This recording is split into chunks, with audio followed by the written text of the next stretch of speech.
Well, we're here for another tech repair with Paul and Al, and Paul's got an amazing stereo. I do. One of the classiest things America ever did, the McIntosh. And this is, I always forget the model number, an MX113 solid state AM/FM tuner preamp, made in America in Binghamton, New York, back in the early 70s. Exquisitely built, chrome-plated chassis, heavy metal construction. This one came in with hum in the FM. AM was okay, audio was okay, FM hummed. Well, that's interesting. It's currently hooked up and working.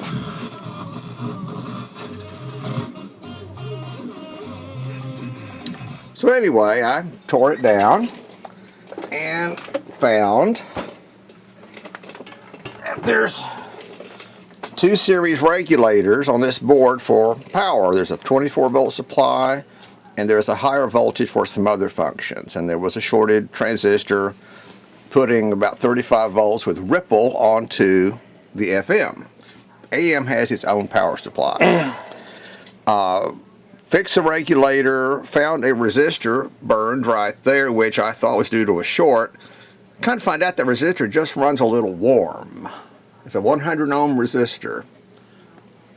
So I replaced it and I had FM. The alignment sounds perfect, but I could not get multiplex. So I go to the multiplex board and I trace all through it. Good signal in, clean mono out, tunes perfectly. And I get to tracing up here through the 19 to 38K doubler. Get you the light over here. And I've got plenty of 19K coming in, but I've got almost nothing at the doubler. And I'm thinking, what in the heck? Everything checks good, no bad transistors, no shorted caps. So I called my old buddy Pat, who's an old engineer. He goes, well, you do realize, I told him what the scope readings were, but that your voltage level on the doubler is too low to pass through the diodes in the doubler. I said, you know, you're right. So I backed up through the circuitry and found out that I had low gain at the front of the multiplex board. Well, right here is the key. This is a photo optic isolator. There's a light bulb in this end of a metal cylinder, and when you detune the tuner, the light bulb comes on and shines on a cadmium sulfide, it's like a photo transistor, but it's not a transistor, mounted in this end of the cylinder, and this forms part of an attenuator. Basically, you shine light on this and its resistance goes down and it attenuates the circuit. This one is shorted, so the mute was on all the time. Even when you turned off the light bulb and putting the mute switch in off, this was still muting. I took this out of the circuit and bingo, I've got stereo. Who would have thought? Now, trying to find one of these, you can't find that part at all. You can find cadmium sulfide cells still available. They're used in sun sensors for yard lights and other devices. So it works great without it. But that's the reason I didn't have stereo. I had perfect mono.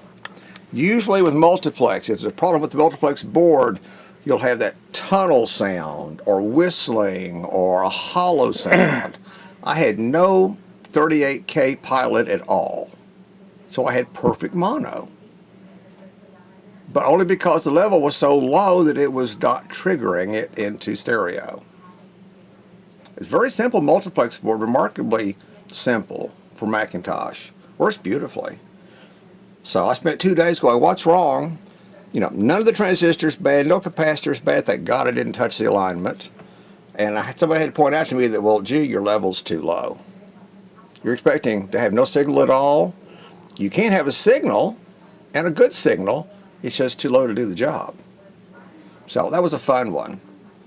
I've got to go back and clean up the soldering around that resistor that gets warm and put a higher wattage in it.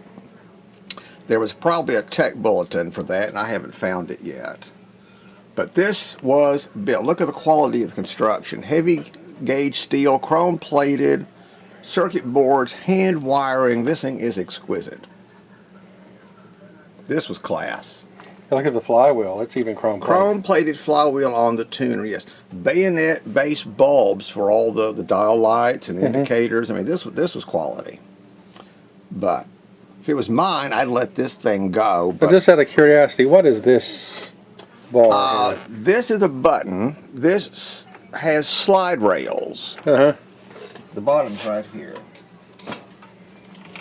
This has slide rails built in and snaps, and this slides into a McIntosh custom wooden cabinet, or this could be mounted in a custom console using the McIntosh installation bracket. And once you push it into the cabinet, these lock.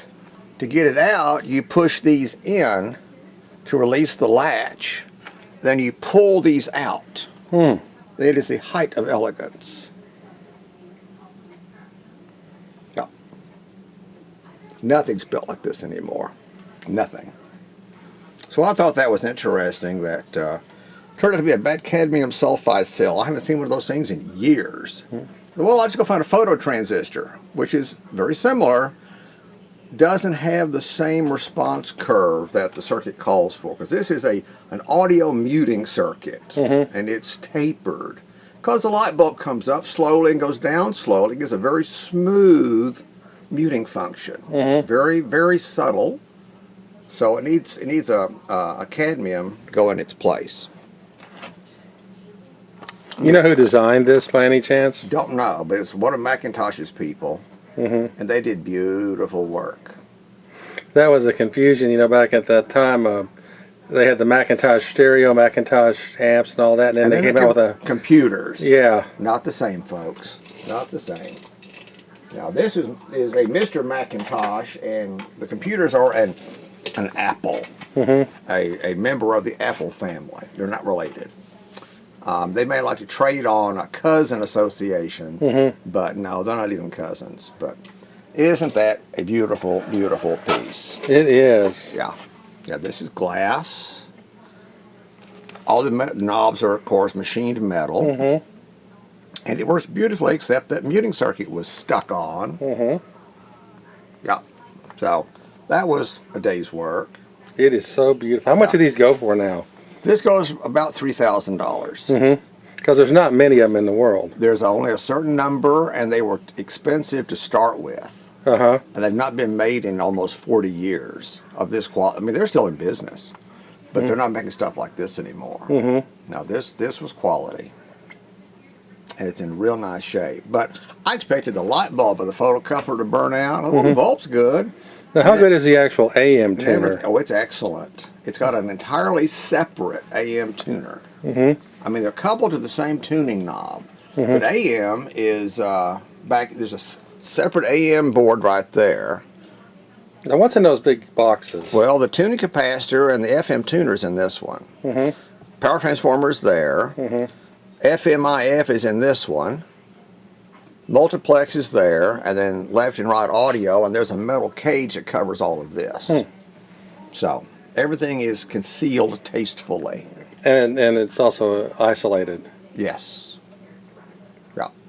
Isn't that a work of art? It is. It is. It's a privilege to work on a McIntosh. So I thought that was interesting. It's also a statement that it's still working. Beautifully, yes. So that was a fun one. I spent 2 nights going, what the heck? All the transistors are good, but all the stages downstream from this were biased off. I thought, I've got B+, I've got ground. Everybody's turned off.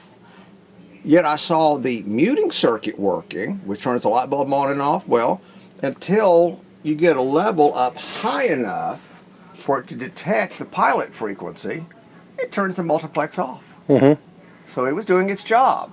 I just couldn't figure out why. Well, there it is, folks. Shorted. These are supposed to be like infinite when there's no light on them. And the more light, the lower the resistance. Well, this one's about 500 ohms in the dark. That's bad. Well, Paul, thank you for another wonderful Yeah, tech you're talk. welcome. You're welcome. Maybe save somebody else some time. Well, at least we know something about it now. Yeah. Learn, live and learn, live and learn.